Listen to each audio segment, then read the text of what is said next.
unrelated thought. Sorry. Hi everyone, I'm Mr. Plinkett, and I'm here to do another Star Wars review.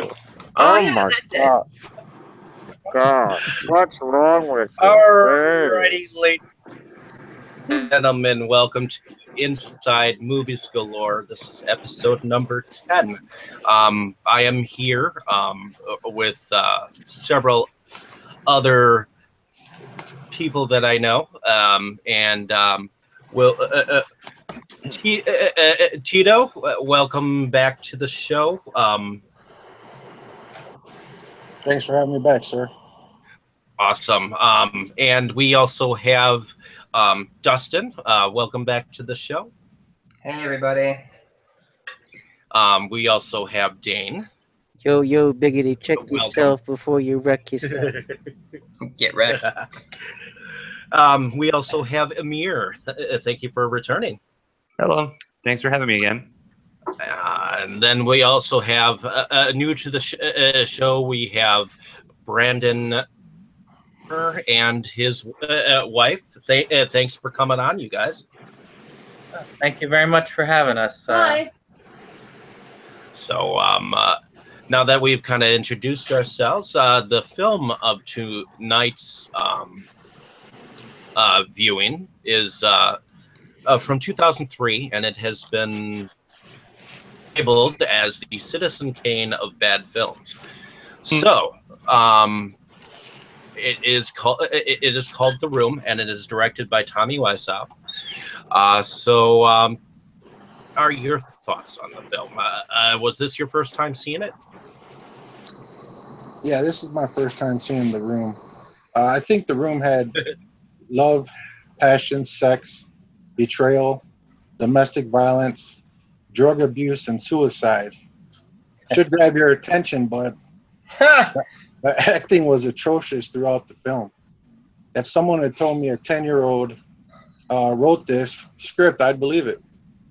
But seriously, what I think happened here is that a foreigner was locked in a room one Sunday, and everything that he saw on TV that day, he put in the movie.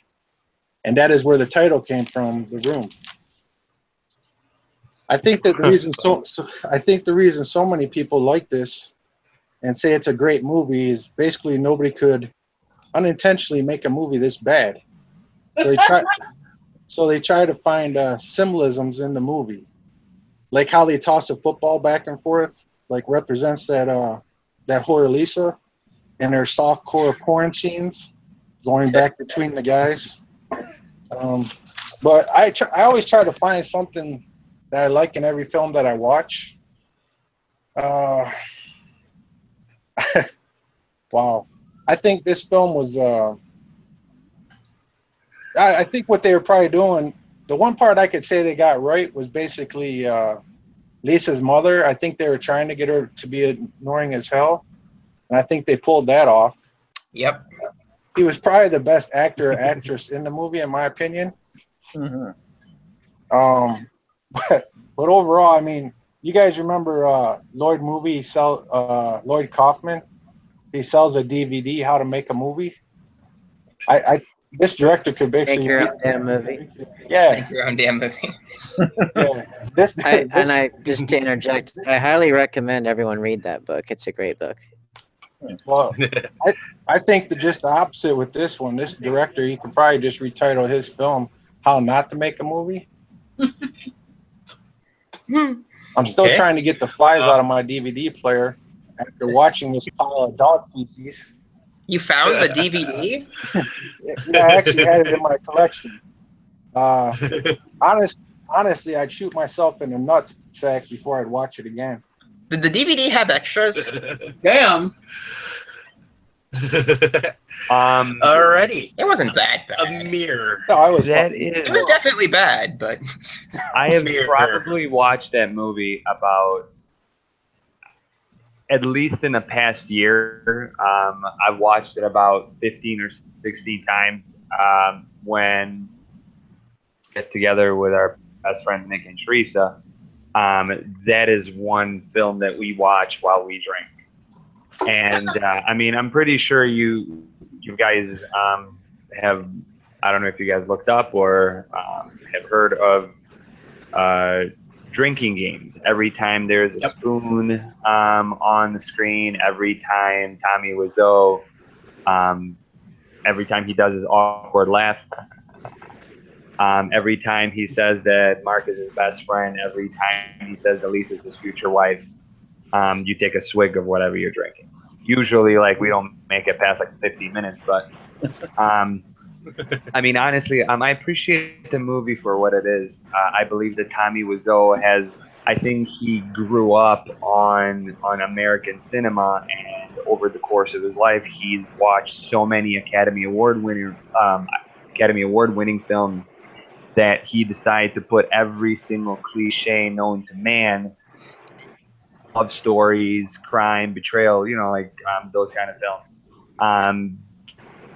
at some point in time. So I agree with what you said, that he was like put in a room and he just like watched a bunch of movies, and like he put everything that he learned from the films he watched into the room. So I honestly believe that he was very heavily influenced by the films that he's watched over the period of his life, that he literally put every single cliched subject into the room. And yeah, I mean, after I watched The Room, I felt a lot better about myself. So I love The Room. How could you not? Okay. Dane, what was your, or first of all, when was the first time you saw this film, and what was your response to seeing it again?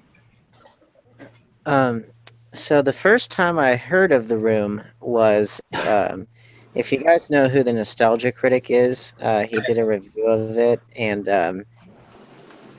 I have since not particularly liked him anymore. But during the period that I did, that was one of my favorites, just the favorite reviews that he did, because the movie just looks so strange. So, and one of those things that it's just like you just gotta see this.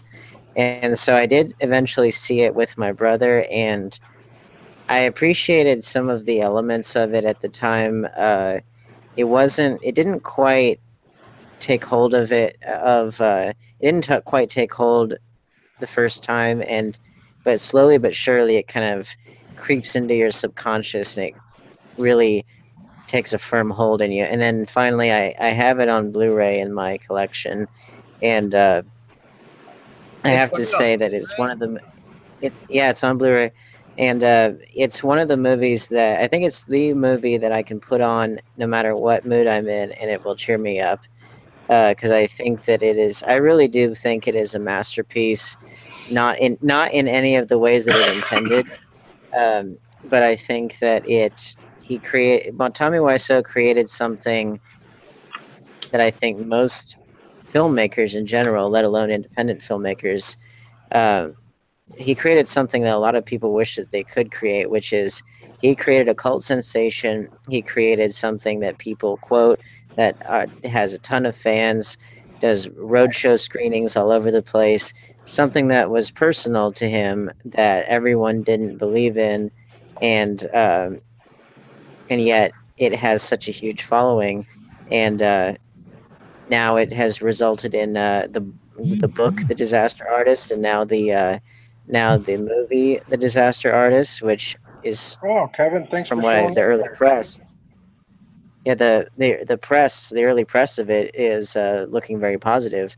So I mean, in that sense, I mean, no matter what we may think of it, I mean, he's created something that is far greater than what most independent filmmakers have ever done, and May want to turn your cam off.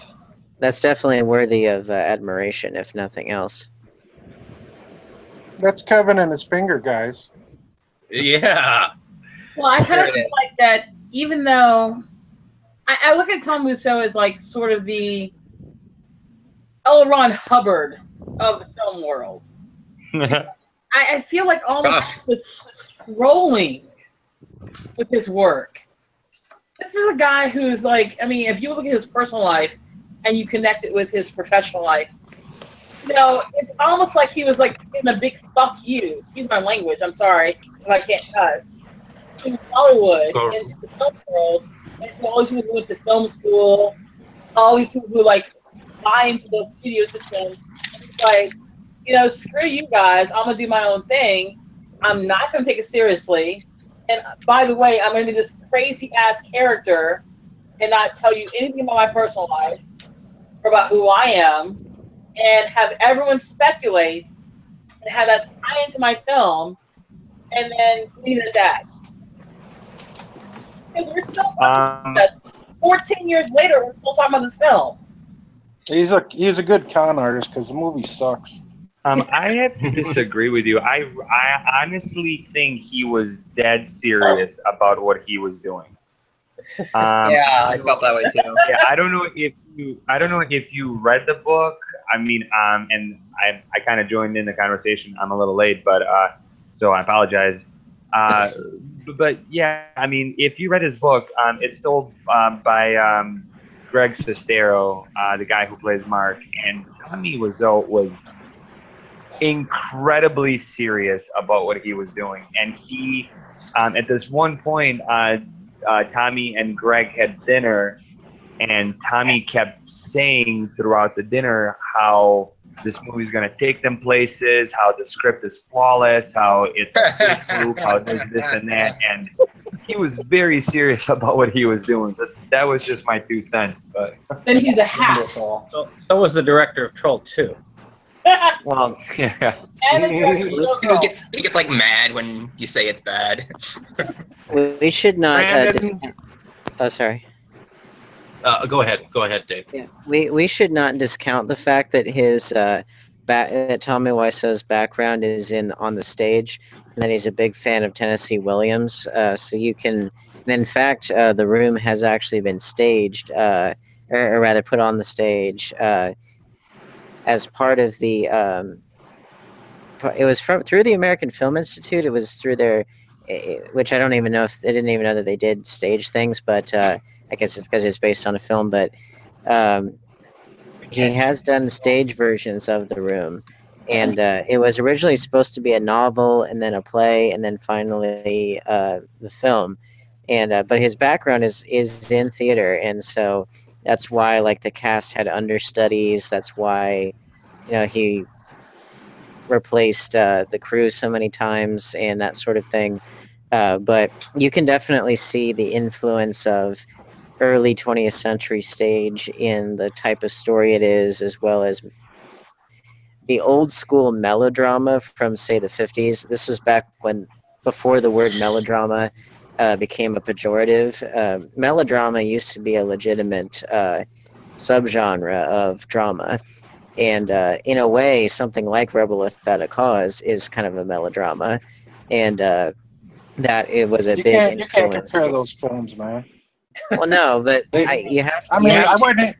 It's not even worth bringing those films up to this one. No, you have to compare those films. No, you have to compare those films because James Dean in general was a big influence on Tommy Wiseau, as was the line from Rebel Without a Cause, "You're tearing me apart," in reference to his James Dean's parents in that film, and then of course what came out of that. "You are tearing me apart, Lisa." That's where that came from. Yes. Yeah.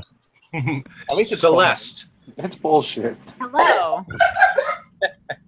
So, was this your first time seeing The Room? It was.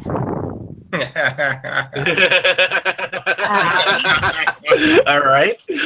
When what were your thoughts on the film? when I watched it, I wanted to die so I could reincarnate as someone who had never seen the movie. So it It was changed. awful.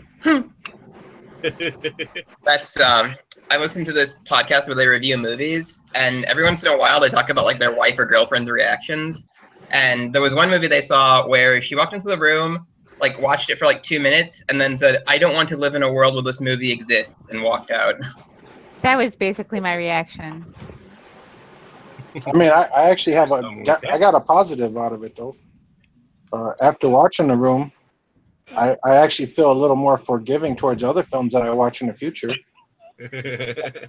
Well, that's part of why this is honest. This is honest here. I think that's part of one of the reasons why I really do believe it's important to watch notoriously bad films or bad independent films, if for the sole reason that you can like if someone says, "Oh, this mainstream movie, this movie sucked, it's the worst movie ever," and then you're like, no, that way you actually know what you're talking about. Because I've heard that from so many people, for something that was actually professionally made, released by a major studio, has name talent in it, all that stuff. And then it's like, have you seen this movie? Like some of the most notorious bad movies. Like, have you seen Birdemic? Like that for me is the worst. Oh my fuck! Well, on a technical level, that's probably one of the worst. That probably is the worst movie I've ever seen technically. But I'm like, if you haven't seen that, then you don't know what bad is. As The Room, on the other hand, it's really, really enjoyable, and it has like the teensiest ounce of professionalism in at least the technical area, not counting the obvious green screen rooftop scenes. I feel like the Inside Edition talks about how bad you are. You're pretty fucking bad. I mean, to me, some bad movies are funny. This was just horrid, man. Yeah, it was awful. It was painful. Yeah, like no redeemable qualities whatsoever. It's like nothing happens during this except for crazy. Really though, lines. not a single one. Like not a single redeemable quality. Not No. one single The redeemable acting quality. was horrible. The story was bad. The editing was terrible too. That was another thing. Cut scenes were horrible. Editing was terrible. The girl looked like a Editing was plastic really doll. horrible. I actually thought that there were some positives in that. Really? I mean, the only positive is Fight. go ahead. It was. I had never actually Go ahead. seen it before. I had seen the Nostalgia Critic episode because I had been asking myself, where have I seen this guy before? And now that you mentioned the Nostalgia Critic, now I know where I've seen that or heard the film before. But I actually thought that the plot line itself, there was a lot that could have been done with it. I've heard rumors that they are trying to do a remake of it. I hope they don't. That shouldn't see the light of day. God. There was one thing, and maybe it was the version I watched, but to me the editing was atrocious. No kidding! Holy crap! I mean, scenes looked like they were about to go on and then suddenly got cut off. Mm-hmm. And then went It's like the whole someplace thing was else. jumbled. And it also seemed like pieces of old scenes will appear in new scenes that got cut to. Okay, The that- sex scene, imagining what happened with the sex scene between him and Lisa, that she was told that it was going to be a closed set. And it turned out that it wasn't a closed set. So she wasn't comfortable doing it again. So that sex scene that appears in the beginning is actually recycled, the shots that weren't used in the next one. I see. So, yeah. Thanks for the information, man. No problem. It was one of my students, learning Adobe Premiere for the first time ever. I kind of imagine with the meat cleaver and the and some scotch tape, and then taking the film and just this looks like a good place to cut it, and then Which obviously, Ben, the ending was like was like a half hour into it. I was like, oh, okay, well that wasn't so bad. Wait, how's there an hour left? KJ, what was this your first time seeing it? Who? KJ. My first time, yeah, that was my it was my first time seeing the movie. I know you had mentioned it to me before. I think once or maybe twice. I mean, I didn't know it was going to be a drama. So that did kind of pique my interest, at least initially, when I did see it.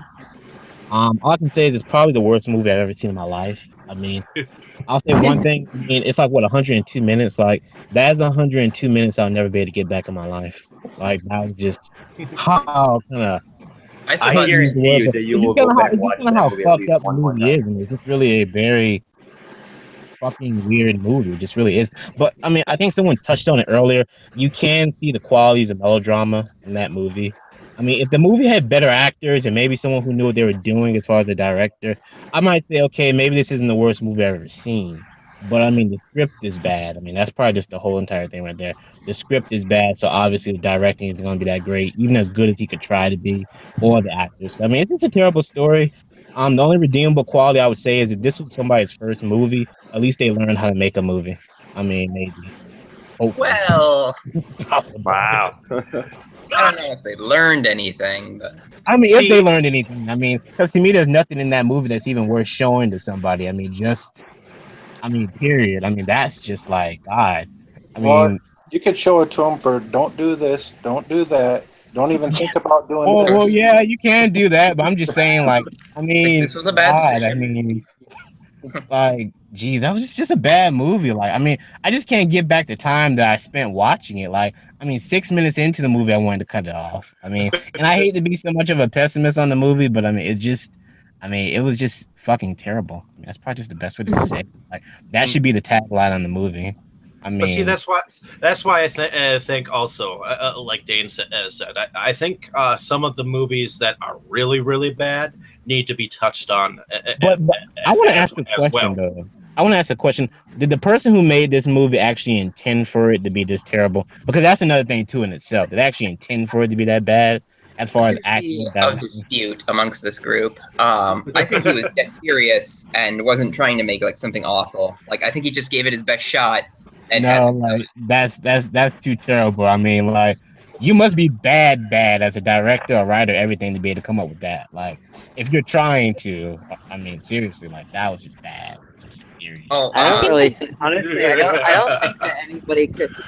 This is kind of the beautiful thing about Tommy Wiseau as a person and a filmmaker is I really, really don't think that anybody could make a film like The Room and do it with the explicit notion of I'm going to make a bad movie. I think it just takes an extra special talent to make something that is that interestingly bad. Dang, You I know, agree with you. dang, there was dang, like that's not talent. I'm sorry, that's just flat out. That's just bad. Like that's just weird. That's just bad. That's not talent. I can't even. I mean, I could try and come up with some bullshit to be able to try and make this movie sound kind of redeemable. I could try, but I'm sorry, man. Like this movie just it sucks balls. I mean, it just does. I mean, the only the only thing this movie did for me was it made me realize like two things. I mean, a good movie can make you actually want to become a director. A bad movie, it makes you want to fucking burn cinema. Like that's just what it I is. really think there's a market for this movie for people who hate themselves. Like that should be the tagline. It's a perfect movie for people who hate Jesus, I mean, themselves. I actually you like must have Tom some serious hate, man. He's a very singular personality, and it certainly wasn't his last film. Definitely, maybe. you know, you guys, The Neighbors. he's made like exactly The one Neighbors more film. is amazing.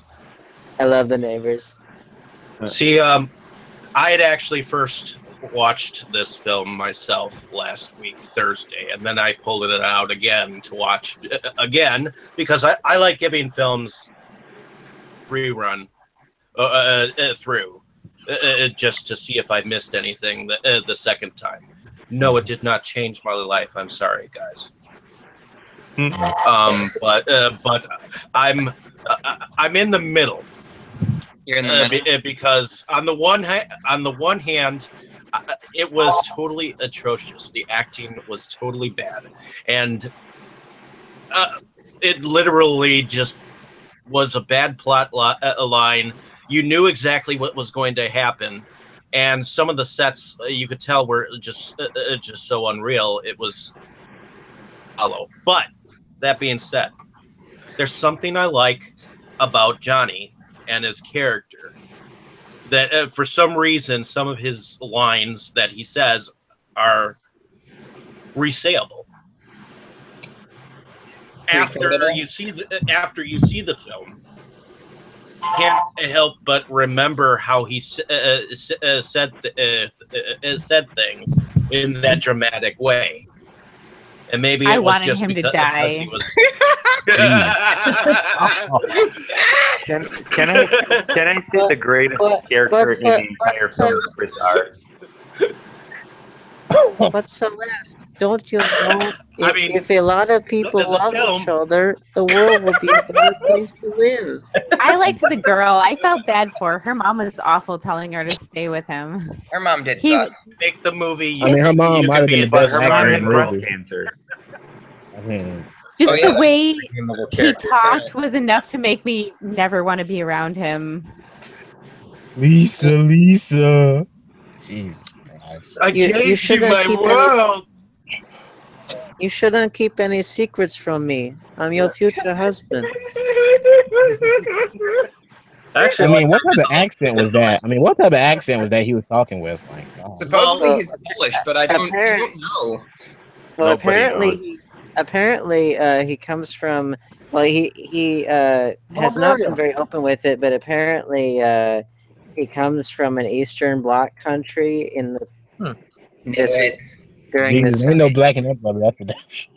And if you look on, I'm getting up his IMDb page now because I do believe that they added his actual birthplace. Yeah, it says on IMDb. I don't know if this is 100% confirmed or not, but it says born October 3rd, 1955 in Poznan, Poland, and which Yeah, I think it's Polish now. would kind of make sense. Although I really don't know if any Polish person has quite that accent.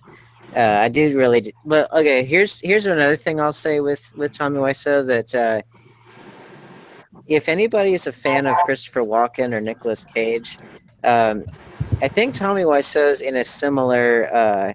Feel like In a he's similar, he's in a similar class of people in the sense that those three individuals have really become laws unto themselves. They're not really beholden to anybody else's standards of how they should be. They just are themselves. They just do their own thing, and they have a Chris Walken lot of is faith. definitely good. Well, yeah, he's done a lot of great work, but I mean, you know what I mean. It's like you have these people who have just these personas that people love because they're eccentric and different, and there's a certain amount of brilliance in the idea and beauty in the idea that you are not beholden to other people's expectations of you, and that you can just be who you are and be different, and be appreciated for it. And After just to seeing touch the on- Wicker Man remake, I'm convinced that Nicolas Cage is like history's greatest monster.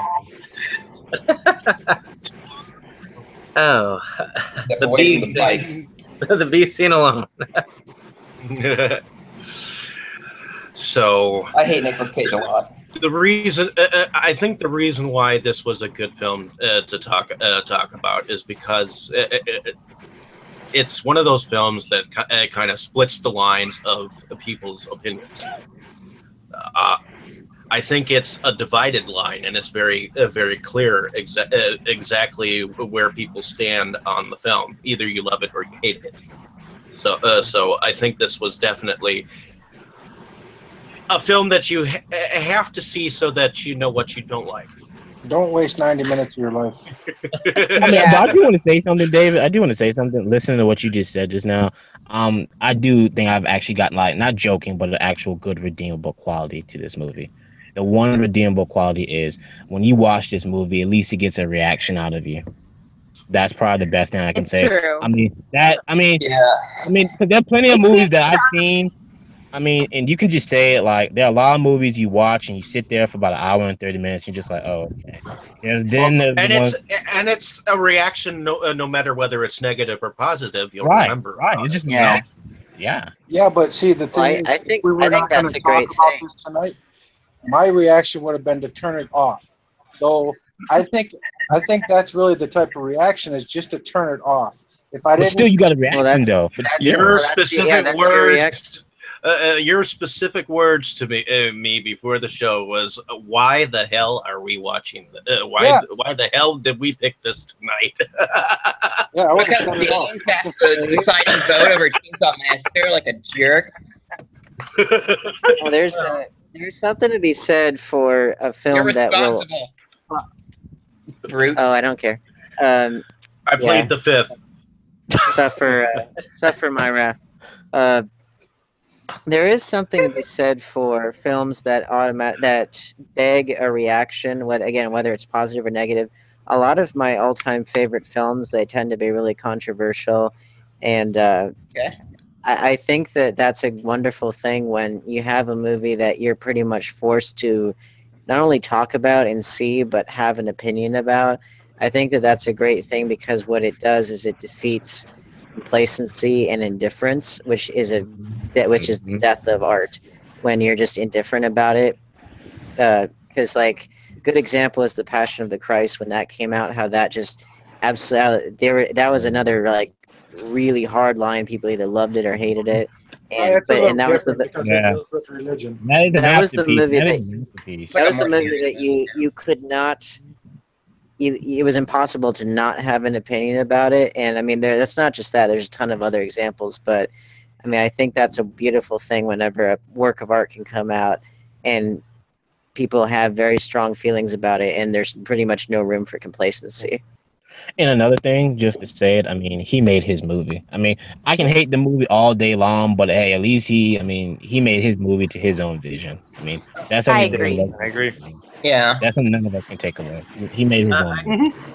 I do have something to say in regard to the film itself. A friend of mine, my co-host on my channel, he used to say to me, and he's more of the I like the B movie stuff. He likes more of the Criterion stuff. He actually would say that a movie is successful if it's getting the reaction that the filmmaker wants. Whether that reaction is disgust or horror or getting you to turn Definitely. in the next 5 minutes, if that's what he wants, it's success. No, I totally agree with that part, but That's good. I really do not understand why people are talking about this movie still today, right? So he accomplished that, but I really do not get it. I really wish this didn't come up for a vote because it was fucking horrible. It's so abnormal. It's so abnormally crummy that it's like unique in and of itself. I mean, this was it was like When- I think the second or third time I'd seen it. After The thing being prodded by. Yeah, one time's enough for me. I really will shoot I myself. will in the never butt. watch it again. Never. Yeah, I will not suggest it for again. But and I apologize to you people who had to suffer through it. But I will burn out my own retinas. People. I will But stop it for wasn't- again, David. on a good note, we have discussed it. We have talked Did we about get- it, did we get to me? and we'll definitely get to you, Justin. What were your thoughts on the film? Me or the loud roar in the background? What are you doing? Sanding something? That's not me. Well, anyway, That sounds like water. Somebody's out in the water. what the fuck are you doing? Hey, You know, somebody Yeah, sign that's not up. me either. stop taking a shower, Tito. Anyway, so this was like I think the second or third time I'd seen it. My friends kind of made me watch it like an undergrad. One of the descriptors I heard for this was it was like aliens saw a bunch of movies but didn't know anything about human behavior and then tried to make their own movie, and that's kind of the impression I got. A lot of the dialogue sounded, I don't think it was dubbed, but a lot of the dialogue sounded dubbed and very forced. It was a very strange thing overall. It was like the guy had never spoken English before. Like everything just sounded totally unnatural. This is what happened. He could not remember a lot of his lines that he wrote. So what they we did thought 80 was dub was actually dubbed. Let alone the rooftop scene where he goes, "I did not hit her. I did not." That took over 3 hours to complete. So, yeah. Well, that's what at least that's what the actor who played the friend said in the book. I actually just watched an interview with Tommy Wiseau last night. Not exactly sure which interview, but he was actually saying how he that actually had never happened. That was just actually something that he made up. Well, that's also Tommy speaking, so, and Yep. he's an enigma in his own right, so. Like it had like a fake ending at like a half hour. It's like, oh, okay, he shoots himself. Wait, how's there an hour left? What's going on? Like the editing was incredibly bad. Like beyond description. Like I was convinced I had gotten a bad copy of it because of that editing. I thought that I'd gotten something rough cut. I was worried that okay, maybe I got sent something that was not complete yet. To be honest, it felt like watching Daily. What the hell is that noise? Yeah, somebody driving. Somebody driving to have their window open. It's not me because I just pulled off and on my headphones. So I'm surprised there's to Pulp Fiction for the way the film was cut. There we go. That's a hell of a lot better. There's Yeah. Oh, one thing I did that kind of made the movie better was during the first sex scene, instead of like the normal music, I played the "In the Mouth of Madness" theme, and made it a hell of a lot better. Like it was so appropriate. It's like, well, we're going crazy anyway. Yeah, Carpenter. Actually, I think with a good editing job, the movie could be something decent. Coherent. But then At it least wouldn't actually understandable. ruin the charm. Well, apparently, according to Greg Sestero, apparently part of the point why there's like the breast cancer subplot that goes nowhere. There's a bunch of other subplots that go nowhere. Yeah, well, the part of the reason why that was is apparently he just wanted to put in a lot of issues that were of concern to him, or at least that's what the stated goal was. Or it could just be inept writing, which, I mean, that's obviously out. But I do think that one thing that nobody's really touched on, which is probably implicit, is the fact that the movie, at least to me, is unbelievably funny. And I think that is... But that's because it's intentionally bad. I'll give you that. I think it was funny because it was so incompetent. Well, it grows on you the more... You never met a real person. I honestly did not find it funny. I didn't either. There was like maybe one moment where Denny went up and said something about, I like to watch, and that was a little funny to me. No, that was my favorite scene in the movie. Yeah. It was funny. Exactly. Like the movie could have been hilarious if you were in the right mood for like a comedy. Like it was just a lot of the lines I could easily see myself laughing at if I was in a different state of mind. But I think my problem with the movie was, was it a drama or a comedy? Because that's the one thing that I don't. It was supposed to be a drama, but if you watched it again in the right state of mind, it could have been the most brilliant comedy of all time. But the thing was, it was trying to be something that it really wasn't, though. I mean, the overacting didn't really add to the drama, and it made it a comedy. I mean, that was another thing that actually turned me off about the movie and why it's so bad. It's just, it was trying to be so many different things. Like, it was trying to be insightful, it was trying to be, I guess, a little bit funny, and then it was also trying to be serious. But, it just failed at every single point. Well, it did. Alrighty. So, another comment that was made on a different review was that the parts for women were clearly written by somebody like who didn't have much experience with women. Like, what do you think about that, Celeste? Like, did her dialogue and motivation seem really artificial to you too? Actually, it seemed totally reasonable that she'd want to get away from that guy. I felt for her. I was like, all right, fair enough. She was actually the only sympathetic character to me. I was thinking from the perspective that she only seemed to really care about like the resources that he could give her. Well, her mom sort of instilled that in her, and so she was staying with him because of that. And actually, it's reasonable concern, so I can understand that. But she kept saying over and over and over, what she kept repeating is, I don't love him. So she's felt sort of compelled to stay in this relationship for financial reasons where she didn't have feelings for this guy, and she was just resisting that idea, and I actually appreciated that about her. That was maybe the one thing I liked. But the previous night...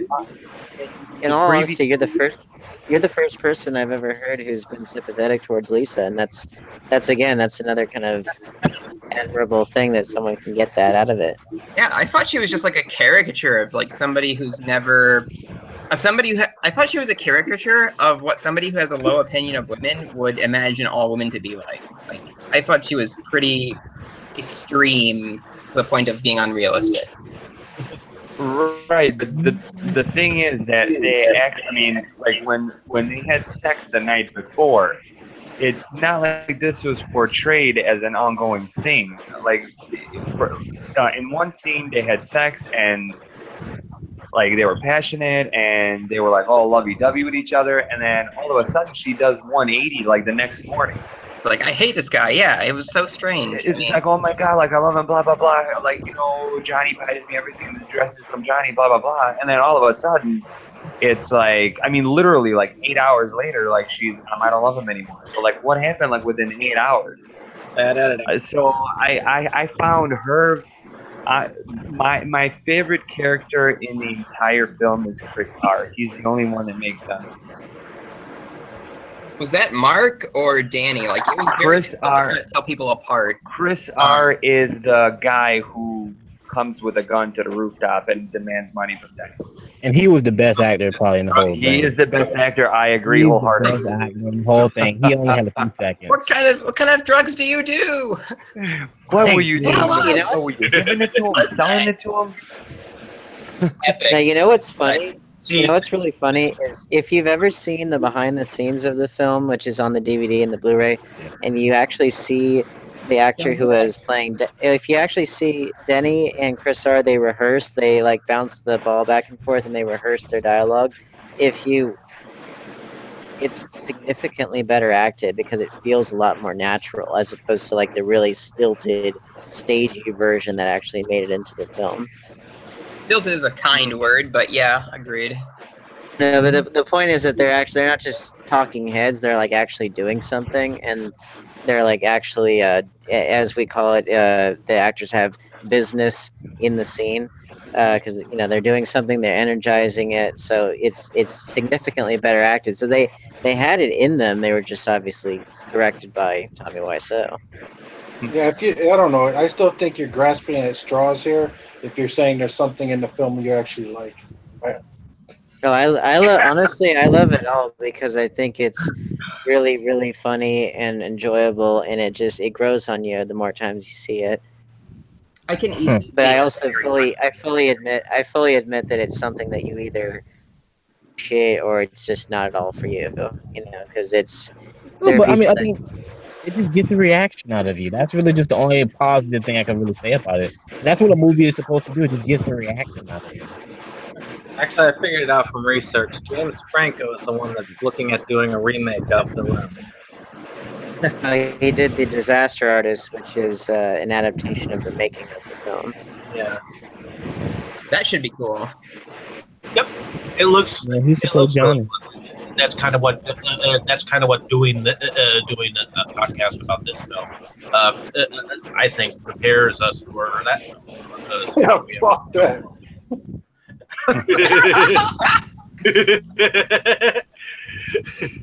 Oh, it'll be fine. I mean, like, there have been worse things like out in theaters. I mean, you saw Suicide Squad in The Force Awakens, right? Like, nothing could possibly be worse. But in any Never say that. It will happen. I don't know. I was genuinely offended by The Force Awakens. Like, it was hurtful on a deep level. Force Awakens is what people wanted at the time. Yep. Alrighty. I think we're going to wrap this episode up here. Thank you guys for suffering through this film with me again. I apologize, but in any case, hopefully you guys had fun here. Oh, yeah. Definitely. Definitely. Yeah. Next week I'm having at the same time an interview with an actor from New York and a director from New York. Jay Antonio has directed a film called Night Job, and it's coming out in November. I'm going to interview him and the actor, one of the actors involved, and some at least 11 of his short films that he was that Timothy Cox was involved with as well. And then we're going to have a discussion on the film Taxi Driver. So if you guys want to return for that episode, you do not. Just let me know after the show. Let's start by saying who we are and where we're good from. movie, hooray! Then why don't you tell us a little bit about yourself, where you're, what you do? Who, me? Yeah. Oh, okay. I only heard the tin, and I was like, "Is that me? What's going on?" Oh, well, I'm Dustin. I go to UWM. I study GIS and frogs. We may have a paper coming out soon from the research lab I'm in, so hooray! I have an eBay store. I'm SoberEye636. I haven't posted anything for a while, but that's going to change pretty soon. So everybody always has to plug something during the ending of these things, so I've got something this time. I collect movies and generally, well, into talking about things. So you'll notice from how I can't shut up. So yeah. So I love doing these, and I look forward to many more. And The Room wasn't too bad to suffer through. I mean, I've seen so many terrible independent movies. Like, it takes a lot to get to me. Alrighty, Amir, thanks for returning to the show. Absolutely, thank you for having me again. Why don't you tell us a little bit about yourself, what you do?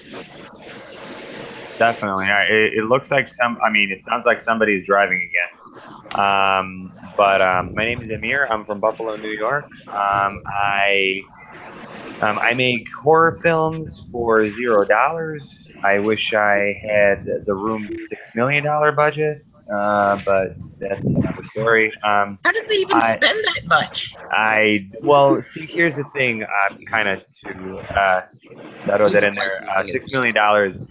The studios, when they make films, they actually rent cameras. Tommy Wiseau actually bought 2 cameras, and they are anywhere between $250,000 to $500,000. I thought it was plus he had a billboard on one of the busiest LA highways stand up there for about like 5 or 6 years. So shit.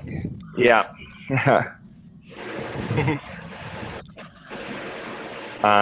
But yeah, I also write books. I have 2 books published out. I mainly deal with historical horror when it comes to writing. I deal with splatter horror and gore when I deal with film. Yeah, I'm 29 and I'm about to turn 30 in 8 days. My sympathies. Like, I know. I turned 30 in like 3 months, and I feel like I'm gonna die. I'm telling you, man, I'm in the same boat. What are the titles of your 2 books, by the way? My 2 books. The first one is called Righteous Maleficia. It deals with black magic. The rise of black magic and the Black Plague in medieval England and the church oppression. And my second book is called Born of Blood, and it deals with a group of French soldiers who fall prey to a bloodthirsty cult in medieval France. That's pretty cool. Could you send me links to those on Facebook? I definitely will, Dustin. Thank you. I appreciate it. Alrighty, Celeste, why don't you tell us a little bit about where you're from? Hi, I'm Celeste. I'm from the horror host show Dedger's Dark Coffin Classics, where I am a horror host, along with the main host, Dedger Winter. And you can mainly find our stuff if you're not in our viewing area on vimeo.com/ddcc, or you can look me up on Facebook, Celeste Parker or Sorceress Celeste, to get links to our shows or other information on when our shows are being shown. And in addition to that, I am the host for the Glamour Junkies Burlesque Troupe out of Milwaukee. And thank you for joining us this episode. Dave, why don't you a little bit about yourself, what you do, where you're from? All right. I am Dane Kyle from independent filmmaker from Charlotte, North Carolina, presently, and I you can find my work on YouTube. My channel is the Dane Kyle, DaneKeil. There you can see my black and white German expressionist silent film Aeternus, which was praised by Lloyd Kaufman of Chroma, Peyton Reed, director of Ant-Man, Charles Kyoto of the Kyoto Brothers, who did Killer Clowns from Outer Space. See the trailer for my upcoming film noir, The Big Blind. And I'm an unapologetic fan of The Room and Tommy Wiseau in general. Check out The Room, check out The Neighbors, and it will change your life, I promise. Alrighty. A tall order. Brandon? Thank you for coming on the show.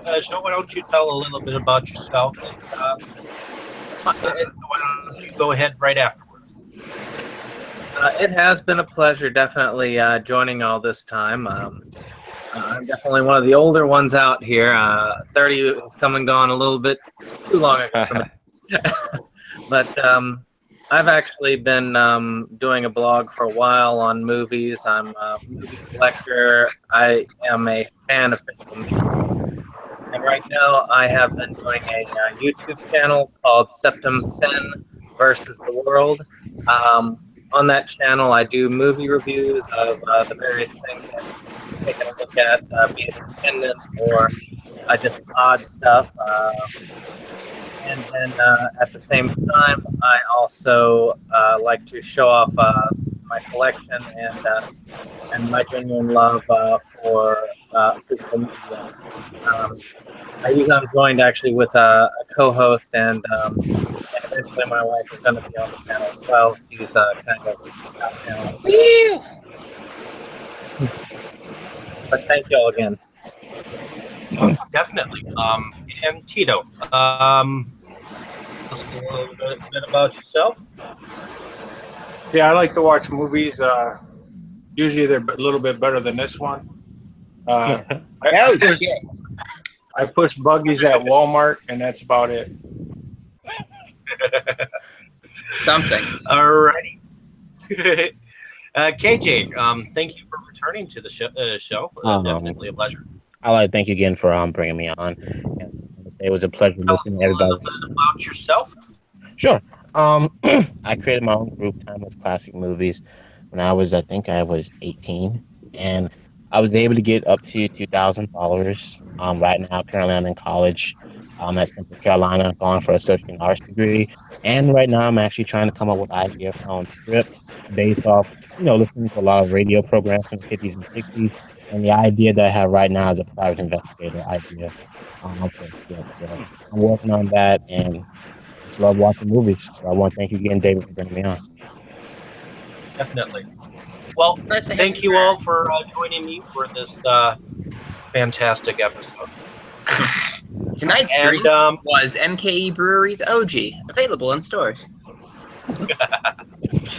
Alrighty, well, you folks out there have enjoyed listening to our chat and discussion here, and thank you for listening. Thanks for having us, David. Thank you. Definitely. And if anyone wants to be on next week's episode, just message me after the show.